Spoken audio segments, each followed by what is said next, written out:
Good morning students. कल अपन पढ़ रहे थे एम्ब्रियो सेक के प्रकार, यानी एम्ब्रियो सेक कितने प्रकार का होता है। तो एम्ब्रियो सेक मोस्टली 3 प्रकार का होता है, मोनोस्पोरिक, डाइस्पोरिक और टेट्रास्पोरिक। यानी अपन कह सकते हैं एक बीजाणु, द्विबीजाणुक और चतुष्क बीजाणु। तो अपन ने मोनोस्पोरिक बीजाणु के बारे में यानी मोनोस्पोरिक एम्ब्रियो सेक के बारे में अपन ने चर्चा कर ली थी। आज अपन चर्चा करेंगे बाइस्पोरिक यानी द्विबीजाणु। अब द्विबीजाणु में क्या होता है, जो एम्ब्रियो सेक होता है उसके अंदर जो वो न्यूक्लियस होते हैं उनकी कंडीशन क्या होती है, चेंज हो जाती है। कल मैंने एक टॉपिक के बारे में बताया था कि अपन नॉर्मल एम्ब्रियो सेक को देखते हैं तो उसके अंदर कितने न्यूक्लियस प्रेजेंट होते हैं, 8 न्यूक्लियस प्रेजेंट होते हैं। लेकिन कुछ प्लांटों में एम्ब्रियो सेक है उसके अंदर 8 के अलावा 16 भी मिल सकते हैं। तो मोनोस्पोरिक में 2 कंडीशन थी, 8N की और 4N की। 8N होता है तो वो तो जो नॉर्मल मैंने बनवाया था फीमेल गेमेटोफाइट का वो आप बना सकते हो, और 4 में क्या है, वो नॉर्मल प्रोसेस है। अब सेकंड क्या है, बाइस्पोरिक। अब बाइस्पोरिक है, सबसे पहले इसमें देखो नाम से देखो कितने हैं, 2। कितने हैं, 2। तो यहाँ पर एक बीजाणु होगा उसके अंदर कितनी कोशिकाएं होंगी, 2। कितनी कोशिकाएं होंगी, 2। और उस कंडीशन को अपन बोलते हैं डाइड। क्या बोलते हैं, डाइड, यानी इसको हिंदी में बोलते हैं दयक। क्या बोलते हैं, दयक। यानी 2 कोशिकाएं होती हैं। अगर एक न्यूक्लियस होता है, एक कोशिका होती है, वहाँ पे जहाँ पे अपने बात की थी 4 स्पोर बनते हैं अगुणित, और वहाँ पे 3 तो क्या हो गए थे, नष्ट। और एक होता है उस कोशिका से तो कितने बन जाते हैं, 8 न्यूक्लियस। इसी प्रकार वहाँ पे 2 कोशिकाएं होती हैं तो कितनी बनेंगे, 16 न्यूक्लियस। अब देखो बाइस्पोरिक की प्रोसेस सबसे पहले कैसे होती है, जैसे एमएमसी सेल होती है, एमएमसी सेल है, इसमें डिवीजन होगा और डिवीजन होगा तो ये डिवीजन होने के पश्चात किसका निर्माण करती है, यानी एक स्पोर से किसका निर्माण हो रहा है डिवीजन के पश्चात, 2 का। यानी डिवीजन के पश्चात संख्या तो बढ़ी जाती है, लेकिन इस कंडीशन में क्या होती है, इसके बाहर किसका निर्माण होता है, सेल वॉल का निर्माण तो हो जाता है, लेकिन सेल वॉल होती है वो मिडिल लेयर में डिवाइड नहीं हो पाती है। सेल वॉल के बाद आती है मिडिल लेयर। तो मिडिल लेयर में ये क्या होती है, अंदर की परत होती है मिडिल लेयर, और ये मिडिल लेयर है वो अलग नहीं हो पाती है। कहने का मतलब मिडिल लेयर सेल वॉल से जुड़ी हुई रहती है, क्लियर, अलग नहीं हो पाती है। इसलिए ये दोनों न्यूक्लियस क्या होते हैं, इसके अंदर प्रेजेंट होते हैं, और इस कंडीशन को क्या कहेंगे, दयक कोशिका। इस कंडीशन को क्या कहेंगे, दयक कोशिका। अब दयक कोशिका का रीजन क्या है कि इसमें जो बीजाणु है उसके अंदर सेल वॉल का निर्माण तो हो जाता है, लेकिन जो मिडिल लेयर होती है वो सेल वॉल से जुड़ी हुई रहती है, और इसी कंडीशन को अपन कहते हैं दयक कोशिका। अब दयक कोशिका, अगर एक कोशिका में 2 कोशिका हैं, 2 न्यूक्लियस हैं, फिर ये जनन करेंगे तो 1 से कितने बनेंगे, जनन के पश्चात 4 बन जाएंगे। इसी प्रकार ऊपर वाले न्यूक्लियस से कितने बन जाएंगे, 4 बन जाएंगे। तो फिर 4 दोबारा से जनन करेंगे तो इनकी संख्या क्या हो जाएगी, 8 हो जाएगी, और लास्ट में टोटल कितनी हो जाएगी, 16। तो सबसे पहले इसमें देखते हैं कौन कौन से एग्जाम्पल आते हैं बाइस्पोरिक में।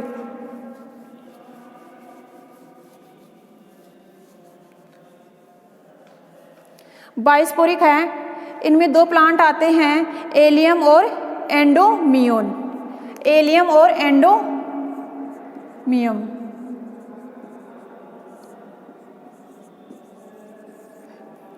और सेकंड है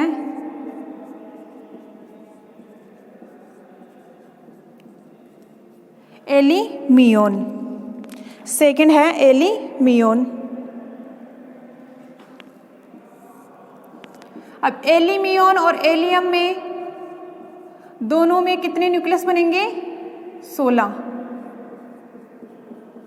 कितने न्यूक्लियस बनेंगे? 16।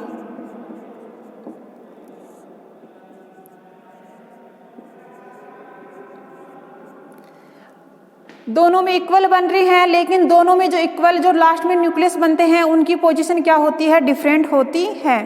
उनकी पोजीशन क्या होती है? डिफरेंट होती है। लेकिन जो न्यूक्लियस हैं उनकी संख्या क्या होती है? दोनों में सिमिलर होती है। सबसे पहले अपन पॉलीगोनियम की बात करते हैं। सबसे पहले अपन बात करते हैं पॉलीगोनियम की।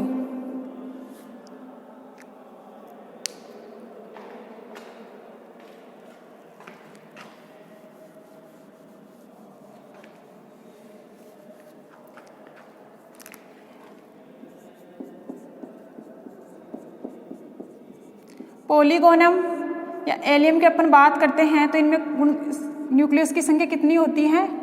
16। अब इनका जो अरेंजमेंट होता है वो अलग अलग होता है। सबसे पहले क्या होती है? एमएमसी सेल होती है, वो मियोसिस डिवीजन करेगी और 4 न्यूक्लियस बनाती है। कितनी न्यूक्लियस बनाती है? 4 न्यूक्लियस बनाती है। यानी अपन बात कर रहे हैं किसकी? पॉलीगोनम या एलियम की बात कर रहे हैं। तो इसमें सबसे पहले क्या होती है? एमएमसी सेल होती है और वो डिवीजन करती है। लेकिन डिवीजन करती है तो 4 न्यूक्लियस बनते हैं, लेकिन 4 में से 2 यानी 2-2 की डिवाइड में बनेंगे वो। जैसे अपन बात करते हैं ये एमएमसी सेल है, अगर ये डिवीजन हो रहा है इसमें तो ये कितने न्यूक्लियस बनाएंगे? 4 बनाएंगे। लेकिन ये 4 क्या होते हैं? अलग अलग टुकड़ों में होते हैं। यानी 2 न्यूक्लियस बनने के पश्चात ये क्या होती है? 2 भागों में डिवाइड हो जाती है और ये न्यूक्लियस आधा 2 इधर बन जाती है इसमें न्यूक्लियस और 2 इधर बन जाते हैं। तो इस प्रकार एमएमसी सेल होती है वो डिवीजन करेगी और डिवीजन से कितने न्यूक्लियस बनाती है? 4 न्यूक्लियस बनाते हैं। ये होते हैं डीजनरेटिव।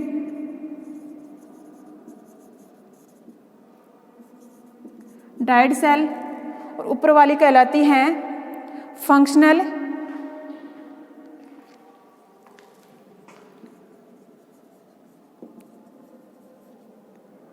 फंक्शनल सेल यानी अपन कह सकते हैं कि इनमें जो नीचे वाली हैं वो तो क्या हो जाते हैं? दोनों न्यूक्लियस डीजनरेट हो जाते हैं और ऊपर वाला क्या हो जाता है? फंक्शनल रहता है। उसके बाद ये फंक्शनल है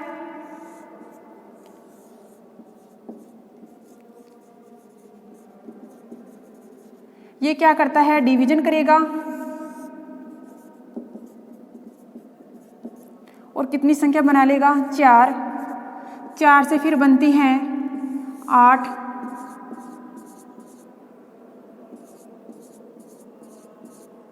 अब 8 से फिर ये डिवीजन करेगा तो कितने बनते हैं इनमें? 16। यानी 4 तो ये हो गई और 4 ये हो गई ऊपर की तरफ। अब इन चारों के बाद में यहाँ 8 बन गए। अब 8 का सीक्वेंस अरेंजमेंट क्या होता है?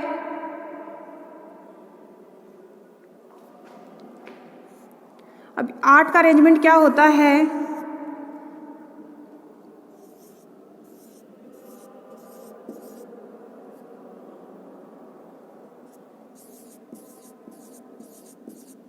और जो 8 सेल हैं वो इस तरफ चली जाती हैं। यानी कहने का मतलब 8 तो हो जाते हैं अरेंजमेंट ऐसे बीच में। 2 तो न्यूक्लियस हो गई और 3 यहाँ पे हो गई और ये 3 यहाँ पे हो गई और 1 2 3 4 5 6 और ये 7। यानी कहने का मतलब जो ये 8 नीचे वाली हैं ये डिवीजन करेंगी तो कितनी संख्या बनाएंगी? 8। तो अभी ये डिवीजन करेगी यहाँ पे तो एक वाला भाग ये जो 4 हैं ये 8 बनाएंगी तो ये 8 क्या हो जाएंगी? क्रम में अरेंजमेंट हो जाएंगी और ये दूसरी वाली जो 8 बनाएंगी वो परिधि की तरफ अरेंजमेंट हो जाती हैं। एक बार अपन फिर से इसको देखते हैं। सबसे पहले क्या होती है? एमएमसी सेल होती है। एमएमसी सेल क्या करती है? मियोसिस डिवीजन करती है। क्या करती है? मियोसिस डिवीजन करती है, जिससे 2 सेल्स का निर्माण होता है और दोनों सेल्स के अंदर 4 न्यूक्लियस का निर्माण होता है। 2 सेल्स का निर्माण तो होता है, लेकिन दोनों के अंदर कितने न्यूक्लियस का निर्माण होता है? 4 न्यूक्लियस का। अब नीचे वाली सेल्स होती हैं, उसके अंदर जो 2 न्यूक्लियस होते हैं वो तो क्या हो जाते हैं? डीजनरेट हो जाते हैं। डीजनरेट हो जाते हैं। उसके बाद अपन देखते हैं जो ऊपर वाला न्यूक्लियस बचता है, ऊपर वाली कोशिका बचती है, उसके अंदर जो न्यूक्लियस होते हैं, दोनों न्यूक्लियस होते हैं, वो दोनों क्या होते हैं? फंक्शनल होते हैं। दोनों क्या होते हैं? फंक्शनल होते हैं। अब जैसे ये फंक्शनल हैं सेल, ये स्पोर फंक्शनल हैं, यानी कहने का मतलब ये न्यूक्लियस क्या है? फंक्शनल है। अब ये डिवीजन करेंगे तो 2 से कितने बनेंगे? 4।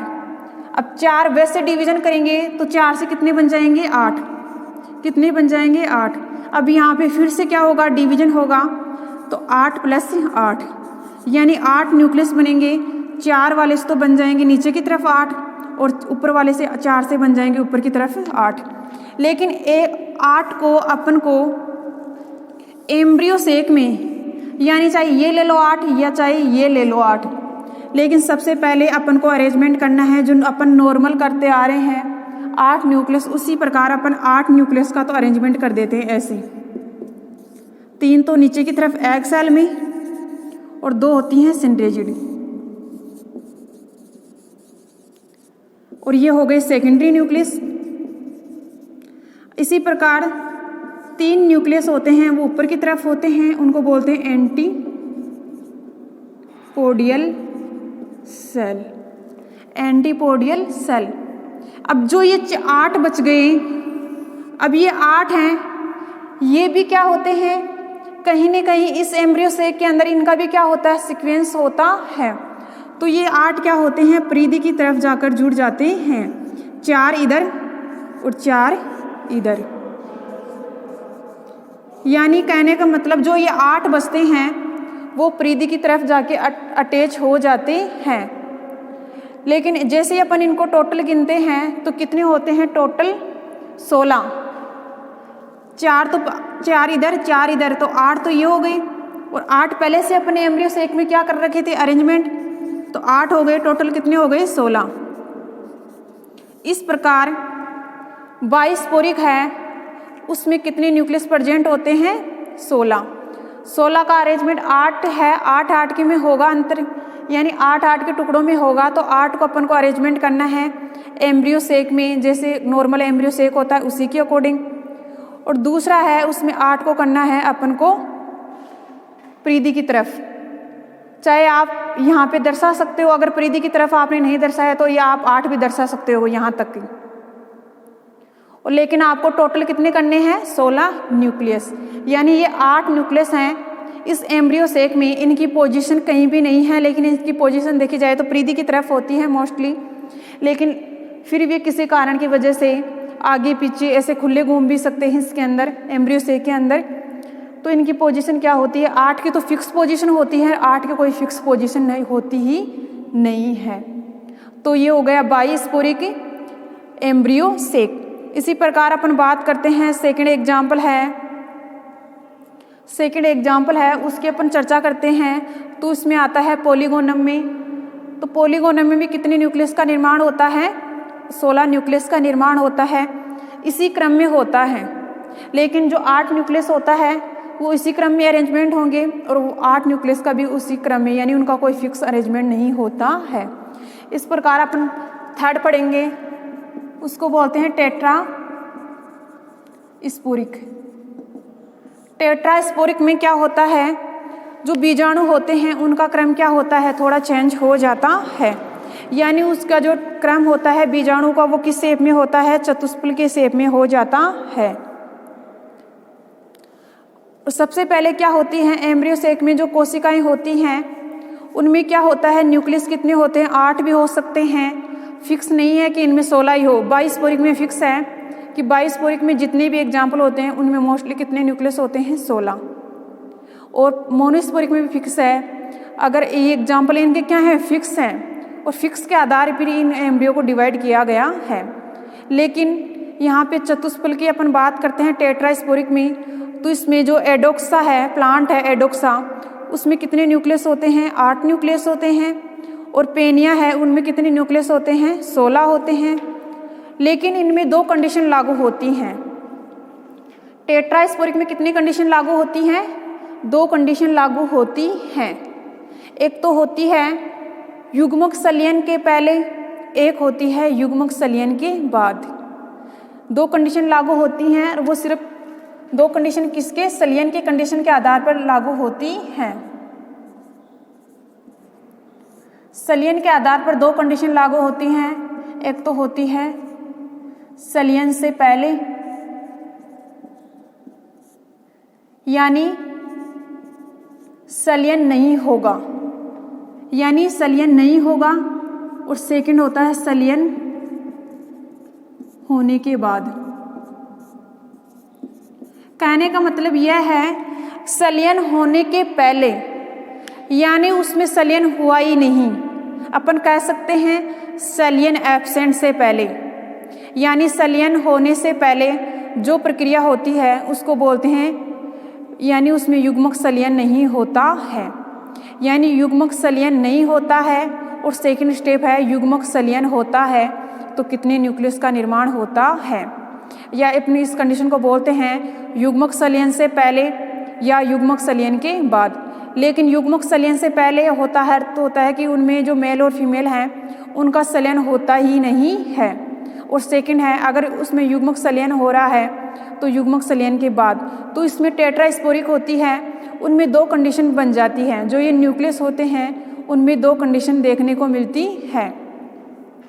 सबसे पहले टेट्रास्पोरिक है, अगर अपन एल्डाडोक्सा प्लांट की बात करते हैं तो उसमें कितने न्यूक्लियस बनते हैं?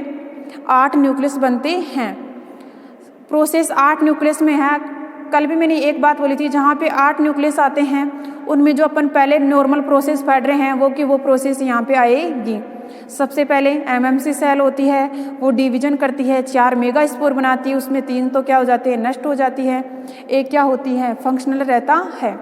अब ये एक फंक्शनल रहता है, ये क्या करता है? यानी डिवीजन करके कितने न्यूक्लियस बना लेता है? 8। कितने न्यूक्लियस बना लेता है? 8। 8 में 4 तो चले एंड की तरफ चले जाते हैं और 4 किधर चले जाते हैं? माइक्रोपाइलर एंड की तरफ। लेकिन जैसे ये इनका अरेंजमेंट होता है, चारों में से एक एक क्या हो जाते हैं? बीच में आ जाता है। इस प्रकार लास्ट में जाके एक एम्ब्रियो सेक का निर्माण होता है। उस एम्ब्रियो सेक के अंदर कितनी कोशिकाएं होती हैं? 8, यानी 8 न्यूक्लियस होते हैं। इसी प्रकार पेनिया टाइप है, उसमें 16 न्यूक्लियस की बात करते हैं, जो अभी अपने सेकंड मेथड में पढ़ा था उसी का ही रूप है ये, लेकिन इनको 2 भागों में डिवाइड कर दिया, संलयन होने से पहले और संलयन होने के बाद। इस प्रकार इनका जो अरेंजमेंट होता है वो अलग अलग होता है। लेकिन सेकंड टाइप है इसका पेनिया, यानी इसमें जो एग्जाम्पल होता है पेनिया, उनमें जो 16 न्यूक्लियस बनते हैं उन न्यूक्लियसों की जो पोजीशन होती है वो फिक्स होती है। 8 की तो क्या होती है? फिक्स होती हैं। 8 तो अपन जो नॉर्मल चलते आ रहे हैं, बना रहे हैं एम्ब्रियो सेक, उसी के अकॉर्डिंग उनकी क्या होती है? फिक्स होती है। लेकिन जो दूसरे वाले 8 न्यूक्लियस बनते हैं उनकी पोजीशन परिधि की तरफ क्या होती है? फिक्स होती है। उनकी पोजीशन क्या होती है? फिक्स होती है परिधि की तरफ। जबकि बाइस्पोरिक में 16 न्यूक्लियस बन रहे थे, एलियम से और पोलीगोनम से कितने न्यूक्लियस बन रहे हैं? 16 न्यूक्लियस बन रहे हैं। लेकिन 8 न्यूक्लियस की तो क्या है? पोजीशन फिक्स है। वो तो सब में 8 न्यूक्लियसों की पोजीशन क्या होती है? फिक्स होती है। लेकिन जो दूसरे 8 हैं, ये वाले 8 हैं न्यूक्लियस हैं, इनकी पोजीशन फिक्स नहीं होती है। अगर ये अरेंजमेंट होते हैं तो परिधि की तरफ हो जाते हैं पूरे अरेंजमेंट, अगर ये होते नहीं है तो 4-4 दोनों तरफ हो जाते हैं अरेंजमेंट। कहने का मतलब इनका अरेंजमेंट फिक्स नहीं होता है। अगर ये 8 हैं, एक तरफ भी हो सकते हैं, अगर एक तरफ नहीं होते हैं तो दोनों तरफ भी हो सकते हैं, या फिर ऊपर की तरफ जुड़ सकते हैं, यानी इनका पोजीशन फिक्स नहीं होता है। इसी प्रकार अपन टेट्रास्पोरिक में बात करते हैं तो टेट्रास्पोरिक में क्या होती है? यह संलयन की कंडीशन लागू होने की वजह से, यानी संलयन की कंडीशन लागू होने की वजह से ये क्या करते हैं? इनकी जो न्यूक्लियस की पोजीशन होती है वो फिक्स हो जाती है। टेट्रास्पोरिक में भी कितने बनते हैं? 8 न्यूक्लियस बनते हैं। 8 न्यूक्लियस वाले हैं एडोक्सा, उसमें तो क्या होती है? जो अपन 8 न्यूक्लियस है उसी प्रकार उसका क्या हो जाता है? अरेंजमेंट हो जाता है। लेकिन जो सेकंड बनता है पीनिया में, उनमें जो 16 न्यूक्लियस बनते हैं उनकी पोजीशन क्या होती है, फिक्स होती है। जैसे उनमें कितने बन रहे हैं, 8 बन रहे हैं, लेकिन 8 की पोजीशन तो पहले से ही क्या है, फिक्स है। लेकिन जो 8 हैं उनकी पोजीशन परिधि की तरफ बनते हैं 3-3 के रूप में।